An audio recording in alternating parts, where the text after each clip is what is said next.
नमस्कार, मैं डॉक्टर रश्मि कौशल केशव कल्चर के चैनल पे स्वागत करती हूँ। आज मेरे साथ डॉक्टर मृदुला द्विवेदी हैं। इन्होंने आईआईटी कानपुर से पीएचडी किया हुआ है। ये एक फेमस ट्रैवल ब्लॉगर हैं। मृदुला जी, आपका स्वागत है हमारे चैनल पे। नमस्कार। मृदुला जी, आप एक ट्रैवल ब्लॉगर हैं।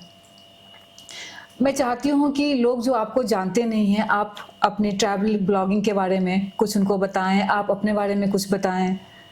जी, मैं मृदुला द्विवेदी, मैं गोरखपुर उत्तर प्रदेश से बिलोंग करती हूँ और बचपन में पढ़ाई भी बहुत सारी की, स्पोर्ट्स भी किया, पर ट्रैवलिंग करके ऐसा कुछ मेरे जीवन में बहुत ज़्यादा था नहीं। स्पोर्ट्स की वजह से मैं ज़रूर कुछ जगहों पे गई, टूर्नामेंट्स के लिए गई, पर मैं ट्रैवलिंग में इतना इंटरेस्ट लेने लग जाऊंगी मैंने ऐसा कभी नहीं सोचा था। अपनी पीएचडी करने के लिए मैं आईआईटी कानपुर गई।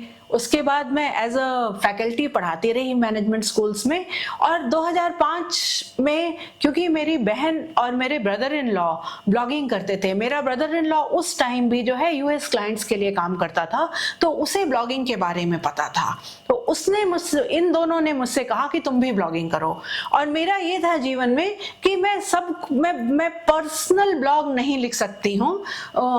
मेरा स्वभाव ऐसा नहीं है कि मैं बहुत कुछ साझा करना चाहूंगी, पर ट्रैवल ऐसा था जिसके बारे में बात करने में मुझे बहुत अच्छा लगता था। आज मैं 33 देश जा चुकी हूँ। कुछ तो मतलब इसमें बहुत ही, ये बहुत बड़ी उपलब्धि है कि आपने 33 देश का ट्रैवल किया है। रिसेंटली मैंने आपका पोस्ट देखा, आप जापान गई थी, तो जापान के बारे में कुछ बताएं, कैसा रहा आपका अनुभव? जी, मैं जापान दूसरी बार गई थी और कई बार तो मैं एज अ ब्लॉगर इनवाइटेड होती हूँ। उसमें मतलब मेरे एक्सपेंसेस जो टूरिज्म बोर्ड या होटल या एयरलाइन जिसने भी मुझे इनवाइट किया हो वो बेयर करते हैं। पर मेरी दोनों जापान की ट्रिप्स व्यक्तिगत थी। मैं पहली बार अपनी बेटी के साथ गई और जापान मुझे इतना पसंद आया कि जब मेरी बहन की अभी बर्थडे आ रही थी तो मैंने उससे कहा चलो इस बर्थडे पे हम तुम दोनों जापान जाएंगे। और मैं फिर से जापान गई। मुझे जापान बहुत ही ज़्यादा पसंद आया। मेरा ऐसा लगता है जैसे उससे पिछला कोई व्यक्तिगत कनेक्ट है, नाता है। मैं जनरली अपने पर्सनल एक्सपेंडिचर पे कोई भी देश रिपीट नहीं करती हूँ, पर जापान इसका एक एक्सेप्शन है। क्यों? बहुत सारी चीज़ें हैं। जापान का कल्चर और देशों से बहुत ही डिफरेंट है। सबसे बड़ी चीज़, वहाँ पेटी क्राइम नहीं है, वहाँ कोई टूरिस्ट स्कैम नहीं है। आप किसी भी समय रात में कहीं भी जा सकते हैं, आपको कोई भी कभी भी मतलब परेशान नहीं करेगा। आप बड़े सहज तरीके से वहां रह सकते हैं। मैंने कभी किसी को धक्का देते नहीं देखा, कभी कोई जल्दी में नहीं दिखा। दौड़ते हुए या ऑफिस वगैरह के लिए हड़बड़ी में लोग दिखेंगे, पर कभी आपको वो दौड़ लगाते या इस तरह से कुछ करते नहीं दिखेंगे। पूरा कल्चर ही बहुत डिफरेंट तरीके का है। तो मैंने ऐसा कोई देश मतलब अपने पूरे ट्रैवल्स में नहीं देखा है। फीमेल सोलो ट्रैवल करते हैं तो बहुत सारी चीज़ें का ध्यान रखना पड़ता है कि हम कब जा रहे हैं, वो जगह कैसी है, माहौल कैसा है, या हमारे साथ कुछ उल्टा सीधा ना हो जाए। बहुत सारी ऐसी चीज़ें मन में होती हैं। तो आपको कभी डर नहीं लगा? नहीं, मैं ऐसी जगहों पे जाऊंगी नहीं जहां मुझे डर लगे। मैं देश ही ऐसे उठाऊंगी या मैं स्टेट्स भी ऐसे उठाऊंगी जो कि विमेन के लिए सेफ कंसिडर किए जाते हों। मैं उन जगहों पे कतई नहीं जाना पसंद करूंगी जहां मुझे ये लगे कि यहाँ पे रिस्क हो सकता है।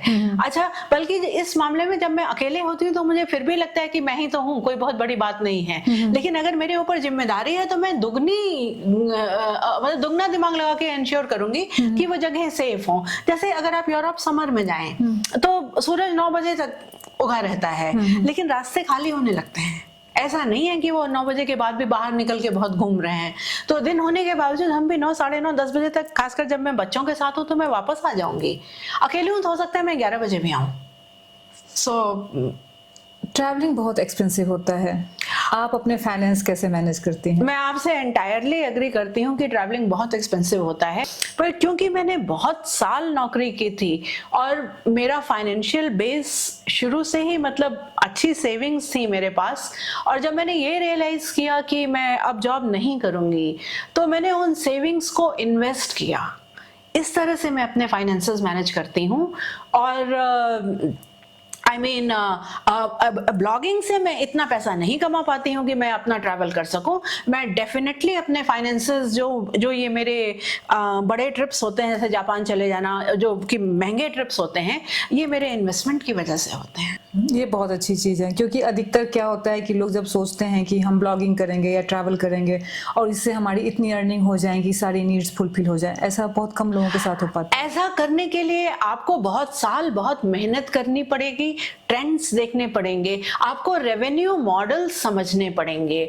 हर स्ट्रीम का रेवेन्यू मॉडल क्या है, कौन सा प्लेटफॉर्म आपसे रेवेन्यू ऑटोमेटिकली शेयर करता है और उसके लिए कितने मिलियन व्यूज के आसपास वो एक्सपेक्ट करता है, तब वो रेवेन्यू शेयरिंग शुरू करेगा। ये सारी चीजें बहुत बारीकी से पढ़ के ही इन सब चीजों के उधर जाना चाहिए। और एक साइड इनकम, इवन फाइनेंस में, वैसे भी बिजनेस में, फाइनेंस में सब लोग कहते हैं कि सारे एग्स एक ही बास्केट में मत डाल दीजिए, तो डाइवर्सिफाई करना तो हमेशा ही एक अच्छी चीज है।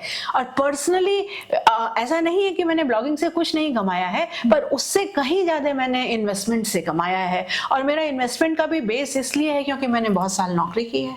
मैम, आपके साथ एक अलग से बनाना पड़ेगा जिसमें हम दर्शकों को इन्वेस्टमेंट के बारे में बता सकें। अच्छा मैम, एक ये तो आपने बहुत अच्छा सा हिंट दिया, टिप्स दिया लोगों को।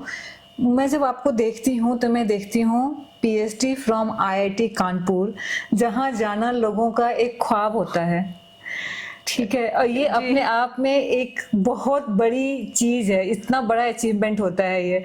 और आपको क्या कभी नहीं लगता कि PhD IIT से होने के बाद आप शायद किसी कॉर्पोरेट में या कहीं भी बहुत बड़े टॉप पोजीशन पे होती, या जो आपके साथ रहे होंगे जिन्होंने किया होगा IIT से PhD, वो बड़ी जगहों पे होते होंगे या उनके पैकेजेस करोड़ में होंगे, तो आपको कुछ कंपैरिजन फैक्टर नहीं आता कि मैं सिर्फ इन्वेस्टमेंट में लगा रही हूँ या ट्रैवल कर रही हूँ और वो कौन से पोजीशन पे हैं और लाइफ में क्या अचीव कर रहे हैं?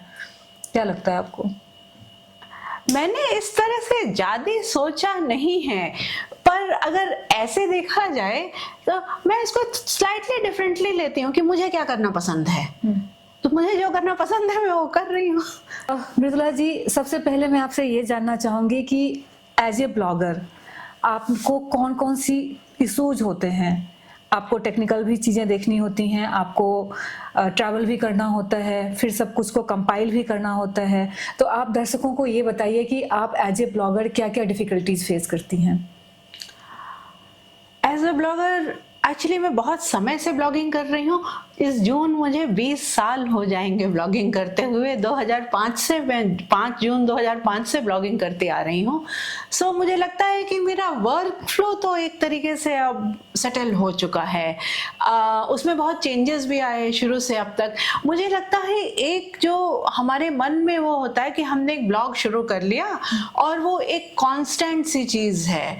सबसे मुझे लगता है जो दिक्कत आती है वो ये आती है कि उसको आपको कॉन्स्टेंटली अपडेट करते रहना पड़ता है। यही नहीं कि आपको नया लिखना है, आप पिछला कुछ लिखेंगे, उसमें आपने किसी को लिंक किया, या पहले आप इंस्टाग्राम की फोटो एम्बेड कर दीजिए थोड़ा अपना लिंक अपने और चैनल्स को प्रमोट करने के लिए। कुछ समय बाद आप जाके देखिए तो कुछ एल्गोरिथम बदल गया, वो फोटोज अब लोड ही नहीं हो रही हैं। तो न कि सिर्फ नए पोस्ट ही लिखते रहना होता है, पुराने वालों पे भी कॉन्स्टेंटली नजर बना के रखना होता है कि उनमें कहीं दिक्कत तो नहीं आ रही है और वो तो नहीं कहीं बंद होते जा रहे हैं। पर आई थिंक, और अगर दूसरी तरफ से देखा जाए तो मोटिवेशन बना के रखना कि करते रहना। 20 साल से कभी तेजी से किया, कभी धीरे किया, लेकिन मेरे ख्याल से सबसे चैलेंजिंग तो यही होता है कि इतने साल से लगे रहना। बिल्कुल, कंसिस्टेंसी बहुत जरूरी है, बहुत बहुत जरूरी है। तो आपको एक ब्लॉगर होने के लिए सिर्फ ऐसा नहीं है कि लिखना आना चाहिए, एक अच्छा कंटेंट लिखना, उसको अच्छे से पोस्ट करना, टेक्निकल नॉलेज होना, इन सारी चीज़ों की आपको ज़रूरत होती है। मैम टेक्निकली अगर आप बहुत स्ट्रांग भी नहीं हैं तो कर सकते हैं, क्योंकि ज़्यादा चीज़ें तो मेन्यू ड्रिवन ही हैं। और टेक सपोर्ट के नाम पे आप किसी से हेल्प ले सकते हैं। जैसे मान लीजिए आपके ब्लॉग में कोई इशू आ रहा है, आपको समझ में नहीं आ रहा है वो क्यों क्रैश हो रहा है, तो इन सब चीज़ों के लिए हेल्प ली जा सकती है। सब कुछ आपको खुद करने की ज़रूरत नहीं है। जो और बड़े स्केल पे करते हैं फिर वो एडिटिंग वगैरह भी बाहर से आप करवा सकते हैं। हालांकि मैं सिर्फ टेक्नोलॉजी, क्योंकि मैं बहुत एक लेवल तक तो मैं खुद ट्रबल शूट कर लेती हूँ, पर अगर एक लेवल के बियॉन्ड जाना पड़े तो जो है फिर मैं हेल्प लूंगी। मृदुला जी, जब आपने स्टार्ट किया था तो क्या था जिससे कि आपको एक किक मिला? एक तो आपने कहा कि आपने 2005 में स्टार्ट जी, किया, जी। लेकिन कुछ तो हुआ होगा ना कि आपकी पॉपुलैरिटी बढ़ी, कुछ ऐसा हुआ होगा जिसने कि आपको मोटिवेट किया कि नहीं इस चीज को मुझे और आगे परसू करना है।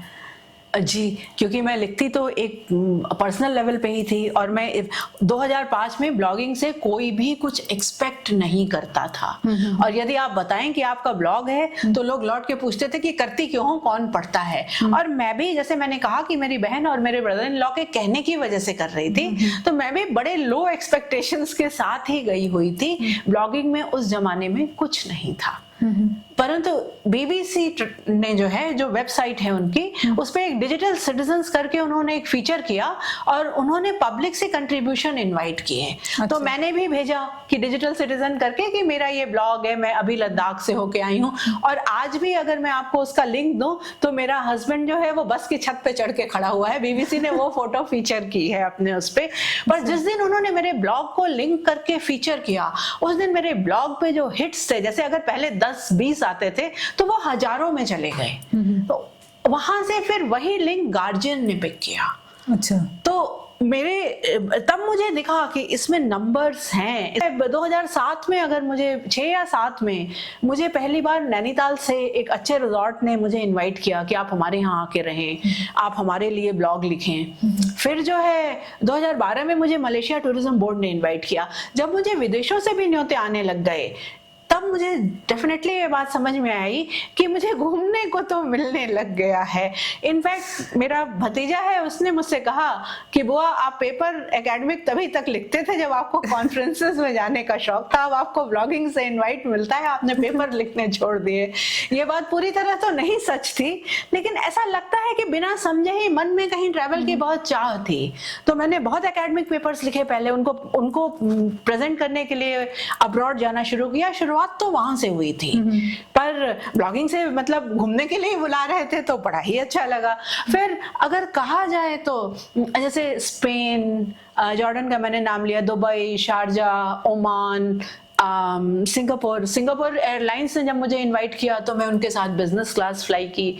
A330 प्लेन था, आंखें खुली रह गई, बहुत ही ज्यादा मजा आया। मेरा जो मनी कांट बाई वाला एक्सपीरियंस सबसे ज्यादा है, आई थिंक 2016 की बात है ये। 2016 में ट्रिप एडवाइजर हमेशा एक अवार्ड सेरेमनी करता है, एक अवार्ड डिक्लेयर करता है best hotels in the world. उस साल best hotel in the world Umaid Bhawan palace को मिला था। और उम्मेद भवन पैलेस ने कुछ जर्नलिस्ट और मुझे एक ब्लॉगर को इनवाइट किया हुआ था। तो जब ये बातचीत शुरू हुई तो उनकी PR एजेंसीज हमसे कांटेक्ट करती हैं। तो वो उस PR एजेंसी के साथ में पहले साउथ अफ्रीका जा चुकी थी, तो हमारी जान पहचान थी। जो है जानते थे। तो उन्होंने कहा कि मृदुला मैम, एक जोधपुर में एक इवेंट है पर एम्बार्गो है, मैं आपको अभी से नहीं बचा सकती हूँ कि क्या हो रहा है, पर आप आएंगी? तो मैंने बोला अच्छा आ जाऊंगी। मैं पहला रूम जिसमें मैं रुकी, रात में अवार्ड फंक्शन चल रहा था, महाराजा गज सिंह हमारे बीच में थे, राजकुमारी शिवरंजनी हमारे बीच में थी, और उन्होंने हमको बिल्कुल मतलब घर की तरह होस्ट किया, हमसे बातें की। जो टाइम था उस पर सिर्फ होटल के मैनेजर विंसेंट रामोस, महाराजा जी और मैं थे, और कोई नीचे नहीं उतरा था अपने कमरों से। तो जो मैनेजर थे उन्होंने मुझे इंट्रोड्यूस कराया, बाप जी ये मृदुला है, ये ट्रैवल ब्लॉगर हैं। तो मैंने उनसे हाथ जोड़े, तो खैर उन्होंने मुझसे हाथ मिलाया, और फिर उन्होंने पूछा ट्रैवल ब्लॉगर क्या होता है। तो विंसेंट ने ही उनको समझाया, एंड उनके चेहरे पे बहुत स्केप्टिकल लुक ही थे कि भाई ये करती क्या है। पर हम अंदर गए, फिर शुरू हुआ, फिर डिनर फंक्शन शुरू हुआ। माहौल मतलब बहुत ही खूबसूरत था, पैलेस प्रीमाइसेस में ये पार्टी हो रही थी। विंसेंट ने मुझसे पूछा, मैंने पहले उससे पूछा कि भाई मैं जिस कमरे में रह रही हूँ इसका रेंट कितना है। तो उसने 2016 में बोला कि मैडम आपके कमरा जो है 1,25,000 रुपए पर नाइट पे जाता है। तो मैंने कहा भाई आज तो मुझे नींद नहीं आएगी। फिर उसने मुझसे पूछा कि मैडम आप एक दिन एक्स्ट्रा रुक रही हैं, जो स्वीट है आप उसमें रुकना चाहेंगी? तो मुझे लगा कि शायद सब कोई इस समय बड़े एक्साइटमेंट में है, बात आई गई सी हो गई।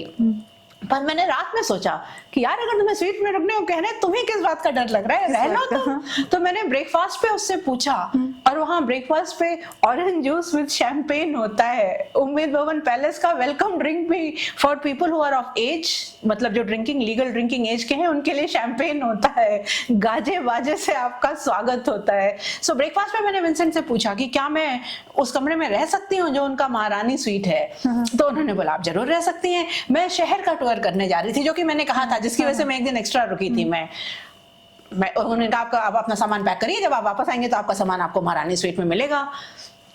मैं चली गई और वापस आई। वो कमरा उस समय 8 लाख रुपए पर नाइट पर था। दिस इज समथिंग दैट मेरा मनी कांट बाई वाला एक्सपीरियंस था, और totally out of this world, other worldly. यह मुझे ब्लॉगिंग से ही मिला। अच्छा, एक बात बताइए, मैंने तो आप बहुत लंबे टाइम से आपको फॉलो कर रही हूँ जी, कम से कम 10-15 साल तो हो गए होंगे कि जब मैं आपके ब्लॉग्स देख रही हूँ जी।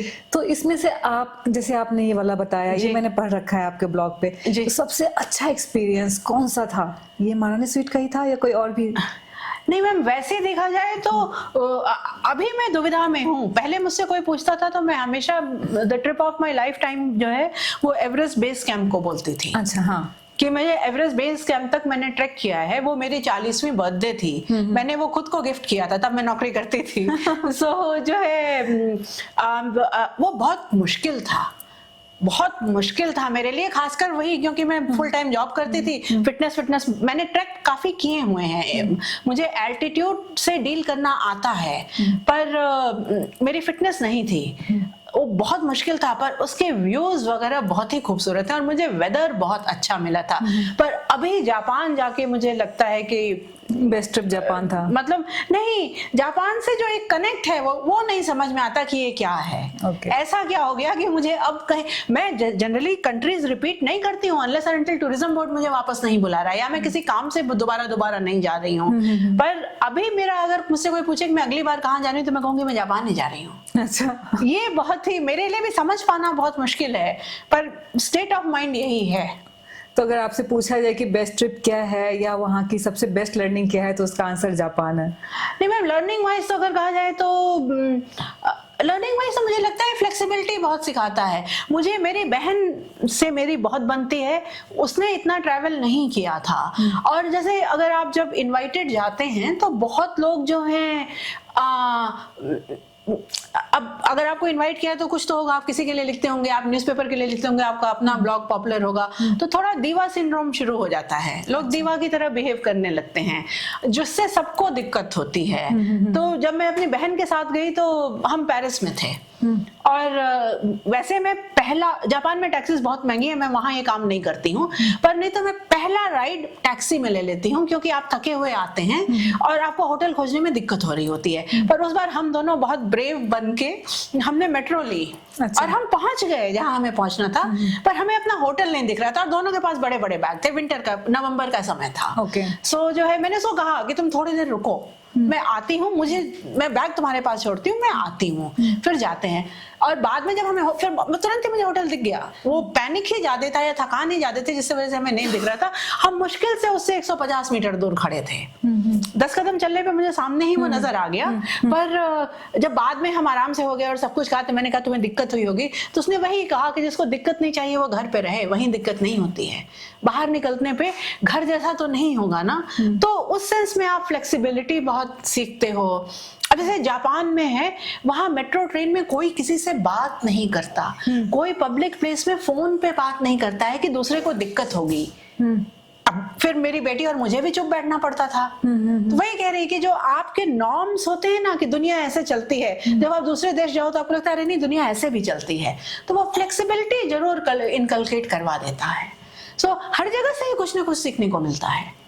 बहुत सारे आजकल ट्रेंड में देख रही हूँ कि गर्ल्स जो हैं वो ट्रैवल कर रही हैं, ब्लॉगिंग कर रही हैं। तो आप दर्शकों को ये बताइए कि जो अभी इस तरह का काम स्टार्ट करना चाहते हैं, ब्लॉगिंग या ट्रैवल से रिलेटेड कुछ, तो वो किस तरीके से कर सकते हैं और उसको कैसे वो आगे तक लेके जा सकते हैं?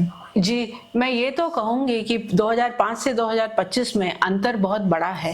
तब लोग पूछते थे कि क्यों करती हो, और अब लोग पूछेंगे कि क्यों नहीं करते हो। नहीं हो तुम सोशल मीडिया पे, ऐसा कैसे हो गया? और पहले जो कि 0 एक्सपेक्टेशन थी, अब शुरुआत में ही एक्सपेक्टेशन 100 है। और ब्लॉगिंग का तो क्या, जमाना तो रील का है, पर मैंने ये रियलाइज किया कि मेरी स्ट्रेंथ तो ब्लॉगिंग ही है। मतलब मैं कर सब लेती हूँ, पर आपको सबसे ज्यादा पसंद क्या है, आप सस्टेन तो उसी को कर पाते हैं। और वो भी यंगस्टर्स को खासकर आप जो देखते हैं वो होता नहीं है। मैं आपको बता सकती हूँ कि मैं जब भी ट्रिप पे जाती हूँ तो वो वेकेशन नहीं होता है। वेकेशन तभी होता है जब मैं खुद छुट्टी लेके जा रही हूँ, तब मुझे जब मन करता है मैं चाय पीने बैठ जाती हूँ, मैं कॉफी पीने बैठ जाती हूँ। मुझे नहीं मन है मैं होटल में पड़ी रहूंगी। नहीं तो आपकी एक आइटनरी होती है, और कई बार वो आइटनरीज बहुत टफ होती हैं। आप सुबह 7 बजे निकलते हैं तो रात 11 बजे ही होटल पहुंचते हैं, और उसके बाद भी एक्सपेक्टेशन ये होता है कि अब आप पोस्ट करेंगे, आज जो दिन में हुआ है कहीं ना कहीं तो करेंगे। लंबा ब्लॉग नहीं लिखेंगे, लेकिन फेसबुक इंस्टाग्राम पे आप कुछ रोल करेंगे। तो जो है, अगर आप ये कर रहे हैं तो फिर आप काम की तरह ही करते हैं। और जो आप क्लिप्स देख रहे हैं वो तो क्यूरेटेड है ना, वो तो बनाकर वैसी डाली गई हैं। जो है जिंदगी उस तरह से नहीं चलती है, तो इसमें बहुत ज्यादा कंपेयर भी नहीं करना चाहिए, और ये सोचना कि वो ऐसा ही सब कुछ कर रहे हैं तो हर घड़ी तो कोई भी एंजॉय नहीं कर रहा होता है। कभी आप लंबी बस के सफर में बैठ के बोर भी हो रहे होते हैं, कभी आपकी फ्लाइट भी डिले हो चुकी होती है। अमूमन आपकी सुबह, अगर आप सुबह की फ्लाइट ले रहे हैं तो आप 3 बजे रात में उठ के बाहर निकले होते हैं और आपको बहुत नींद आ रही होती है। तो वो एस्पेक्ट लेकिन कोई दिखाता नहीं है। लेकिन वो पूरा पैकेज ही होता है। सिर्फ अच्छे वाले एस्पेक्ट देख के ये नहीं सोचना चाहिए कि मतलब यही सच है। सचमुच कहीं और कॉम्प्लिकेटेड होता है। मेहनत लगती है, वही करिए जो आपको पसंद है, जिसको आप साल दर साल सस्टेन कर सकें। एक मैंने पॉडकास्ट सुना था जो बहुत ही पॉपुलर है, और वो जो 2 लड़के थे जो वो करते हैं, उन्होंने विदेशी थे, उन्होंने कहा आप मुझसे आज पूछ रहे हैं कि मैं क्या करता हूँ, मुझे 7 साल लगे हैं इस मुकाम पे आने पे। तो ये वाली बात बहुत बार इतनी ऑब्वियस नहीं होती है। अगर आप खुद सोशल मीडिया फॉलो करते हैं तो आप ये भी देख सकते हैं कि जिनका चैनल एक समय बहुत चल रहा था, कुछ समय बाद शायद वो चैनल आपको याद भी नहीं रहते हैं। तो लॉन्जेविटी का भी इशू है। बहुत सोच समझ के, जैसे कोई भी बिजनेस या कोई भी आप डिसीजन लेते हैं, इसमें भी उसी तरह के ही डिसीजंस इन्वॉल्व हैं। फन पार्ट तो सिर्फ कैमरे के सामने दिखता है या पोस्ट होता है, रियल लाइफ अलग होती है। मैं आपको बता सकती हूँ, एक बार एक मदर और चाइल्ड ब्लॉगर थे, वो बच्चा कम से कम 25 बार कूदा होगा उस शॉट के लिए। जो शॉट आप बहुत खूबसूरत सा, कहीं एक बच्चा कूदता हुआ दिख रहा है, सुबह का समय था और वो बच्चा कम से कम 25 बार कूदा था, तो वो एक शॉट बना था। और मैं अपनी बेटी को देखती हूँ, वो तो बैठ जाती जमीन पे, वो नहीं कूदती 25 बार उस शॉट के लिए। पीछे काफी मेहनत भी इन्वॉल्व होती है, कैजुअल नहीं है सारा कुछ, कैजुअल नहीं है। मृदुला जी, आपने बहुत कुछ बताया, और ये जो चीज़ आपने बताई वो बिल्कुल आई ओपनिंग है। ये सबके लिए है कि जो सोशल मीडिया पे हम देखते हैं वो वास्तविकता नहीं होती है, उसके पीछे कितनी कड़ी मेहनत होती है। और इसमें ये भी नहीं है कि जो चीज़ आज चमक रही है वो कल भी चमकती हुई वैसी ही रहेगी। सब कुछ अनसर्टेन है यहाँ पे। तो इंसान को वही चुनना चाहिए जो उसको पसंद हो और जिसमें वो सस्टेन कर सके। मृदुला जी, आप हमारे चैनल पे आई, आपका बहुत बहुत आभार। आप मृदुला जी को फॉलो कर सकते हैं, travel transform India and abroad, Mridula blog करके इनका ब्लॉग है। आप देखिए, आपको इतनी अच्छी अच्छी कहानियाँ मिलेंगी ट्रैवल्स की, इतनी अच्छी अच्छी तस्वीरें मिलेंगी। मृदुला जी, एक बार फिर से आपका बहुत बहुत धन्यवाद।